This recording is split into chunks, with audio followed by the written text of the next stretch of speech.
Good morning বন্ধুরা, আশা করি তোমরা সবাই ভালো আছো। আর করুণাময় প্রভুর কৃপায় আরও একটা নতুন সকাল নিয়ে তোমাদের কাছে চলে এসেছি। প্রভু নতুন সকাল একটা নতুন করে উপহার দিয়েছেন আমাদের সবাইকে, তাই কিছু ভালো কর্ম অবশ্যই আমাদের করা উচিত। সেই জন্য আমি তোমাদের কাছে চলে এসেছি সকালবেলা একটা নতুন ভিডিও নিয়ে। আর আজকের ভিডিওটা যদি তোমাদের ভালো লাগে তাহলে অবশ্যই শেষ পর্যন্ত আমার সঙ্গে থাকো, আশা করছি তোমাদের ভালো লাগবে। আমি মাকে প্রণাম করে সকালটা শুরু করলাম, আর বাবাও আছেন এখানে, বাবাকেও আমি প্রণাম জানিয়ে সকালটা শুরু করলাম তোমাদের সঙ্গে। তোমাদের নিশ্চয়ই ভালো লাগবে আমি আশা রাখছি। তা আমি মাকে প্রণাম করলাম, মন্দিরে চলে এসেছি, দেখতেই পাচ্ছ সকালবেলা।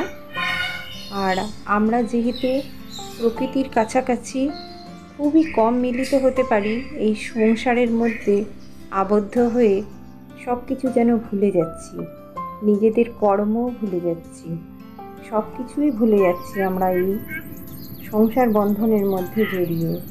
তাই আমরা যেহেতু মানুষ হয়ে জন্মেছি, ভগবান আমাদের শ্রেষ্ঠ প্রাণী হিসাবে জন্মগ্রহণ দিয়েছেন এই জন্যই যে কিছু যাতে আমরা ভালো কর্ম করে যেতে পারি, আর সেই কর্মের ফলটা যেন অবশ্যই ভালো হয়।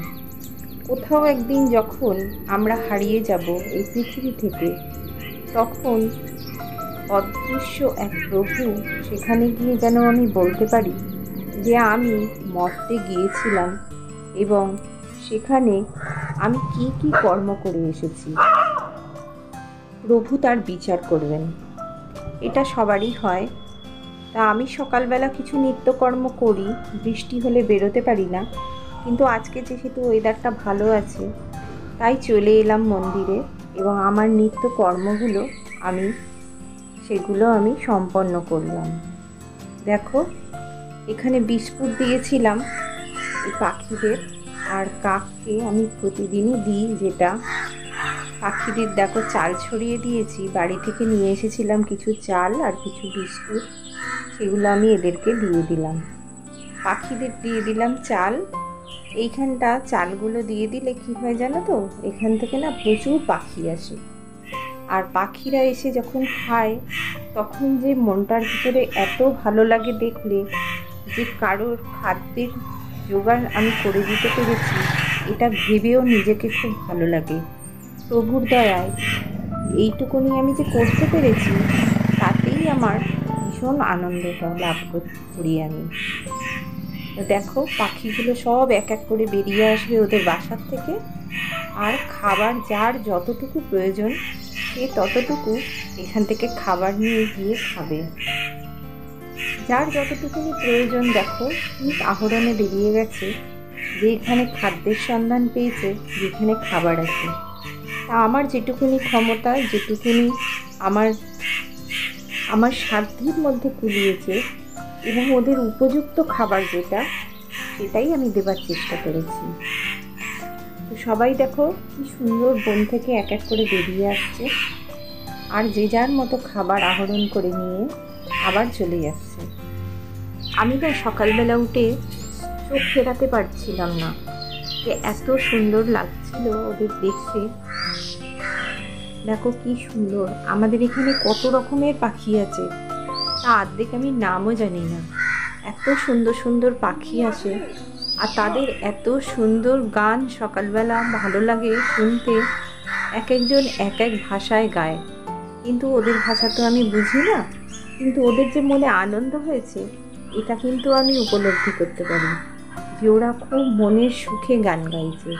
এক এক সময় মনে হয় আহারে, যদি পাখি হয়ে জন্মাতে পারতাম তাহলে ভোরের সকালের আলোটাকে এইভাবেই বোধহয় উপলব্ধি করতে পারতাম, প্রথম সূর্যের আলোটাকে স্পর্শ করতে পারতাম।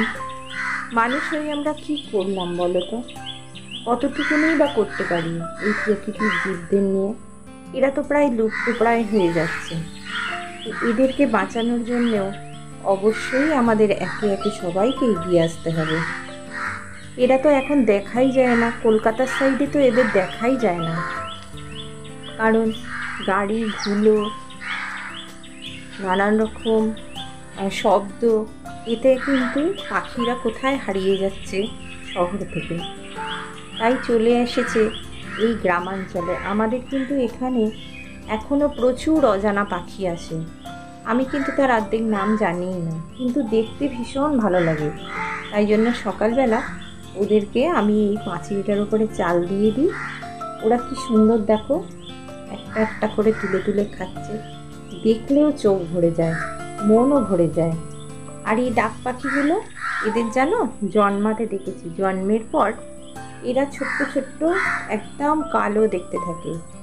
এরা কিন্তু আমাদের এই সমস্ত এই ধারে এগুলো ঘুরে বেড়ায়, আর এরা বেশি জলাশয়ের ধারেই বাসা করে। আমাদের পুকুর ধারে একটা গাছ আছে, সেই গাছের ওপরে এরা বাসা করেছে। একে আমি চোখের সামনে কিন্তু বড় হতে দেখেছি, যেন ছোট্ট একটুখানি ছিল, পুরো কালো। আর ওর মা ওকে সাঁতার কাটাতে পুকুরে নামাতো, দেখো কত বড় হয়ে গেছে। আর এটা আমার ভুতুরানি। তো চলো, অনেক গল্প হলো, এবার চলে এসেছি।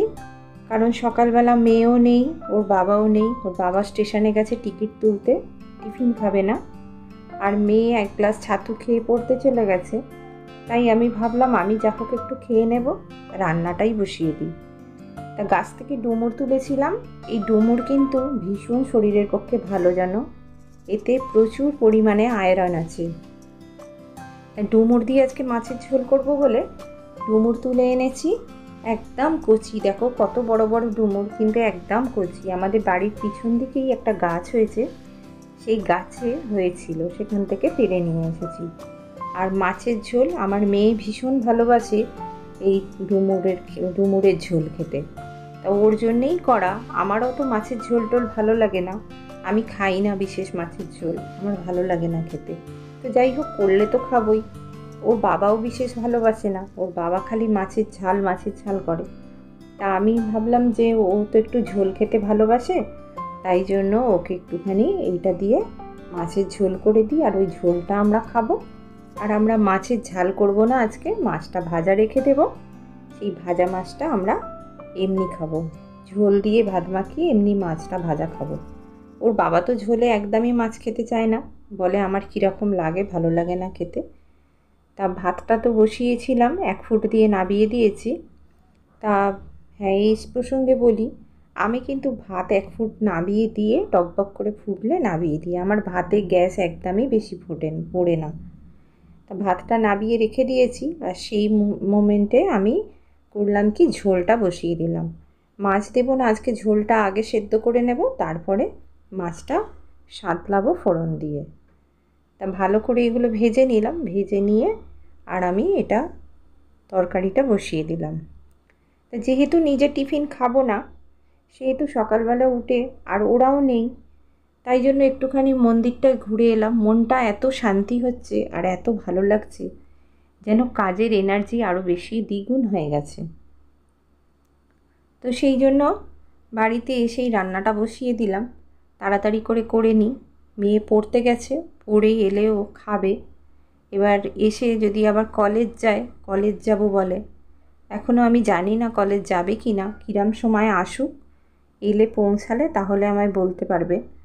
আর পৌঁছে যদি তাড়াতাড়ি যায়, তাহলে ওকে আমি খাবারটা দিয়ে দিতে পারবো। আর ওর বাবা বলেছে যে আমি আর বাড়িতে এসে খাবো না, আমি অমনি স্টেশন থেকে কিছু খেয়ে নেব। সেই জন্য আমারও আর তাগিদ নেই, কারণ ওদের জন্যেই আমার করা, আর ওদের জন্যেই আমার সব। কিন্তু আমার নিজের প্রতি আমি নিজে অত চিন্তা ভাবনা করি না যে আমি কি খাবো না খাবো। সেই জন্য মাছের ঝোলটা বসিয়ে দিলাম।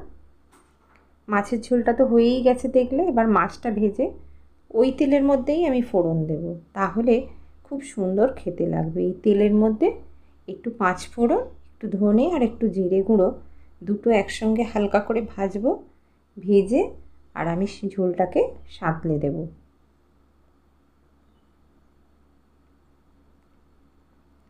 এইরকম করে ঝোল সাঁতলালে না খুব ভালো লাগে খেতে, জানো, খুব সুন্দর লাগে। আলাদা করে এই মশলাটাকে ভেজে তাতে ঝোল সাঁতলে দিলে।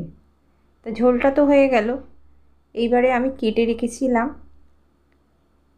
আগের দিন 2 আঁটি কলমি শাক নিয়ে এসেছিল ওর বাবা। তা তা আমি সেই কলমি শাকটা কেটে ফ্রিজে রেখে দিয়েছিলাম। আজকে ভাবছি এক তরকারি ভাত, তাই জন্য শাকটা ভেজে নেব। তা আমি গোল গোল করে পেঁয়াজ কুচো করেছি আর রসুন কুচো করেছি। এইটা শুকনো লঙ্কা ফোড়ন দিয়ে একটু ভালো করে ভেজে নিয়ে শাকটা দিয়ে আর আমি ঢাকা দিয়ে দেব। আমি শাকে আলাদা করে জল দিই না, শাক থেকে যে জলটা বেরোবে সেই জলটাতেই এটা সিদ্ধ হয়ে যাবে। আমি নেড়ে ছেড়ে নামিয়ে নেব। তো যাই হোক, ভিডিওটা দেখতে দেখতে যেসব বন্ধুরা আমার ভিডিওটা দেখছো, শেষ পর্যন্ত চলে এসছো, তাদের অসংখ্য ধন্যবাদ। আর ভিডিওটা যদি তোমাদের একটুও ভালো লেগে থাকে তাহলে অবশ্যই লাইক, কমেন্ট ও সাবস্ক্রাইব করতে ভুলো না। আমার সঙ্গে থাকো আর আমার বন্ধু হয়ে থাকো। দেখা হচ্ছে পরের ভিডিওয়। আবার আসছি নতুন একটা ভিডিও নিয়ে। ততক্ষণ টাটা।